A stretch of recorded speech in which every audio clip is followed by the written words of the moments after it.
Ондай болса қорықсаң, онда Қытай осы жерді тастап көшіп кетейік енді Айға или Марсқа. Не деп сөйлеп отырсың, неге қазақша сөйлемейсің деп Қытайға тиісіп отыр, заңсыз. Ертең сотталады олар. Қытай дегеннен қашпау керек, тұра тұрыңыз, сөз бөлмеңіз.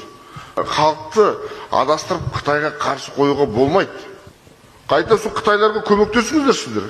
Оны ұрып соғып, кеше өткенде тиктокта жүрген ана келіп ана ертең қамалдан екеуі. Күл әлем Қытайдың инвестициясына зәру соған таласып жатыр. Көрші тұрған Қытайдан тасымағанда біз енді Италиядан тасимыз бақшаны.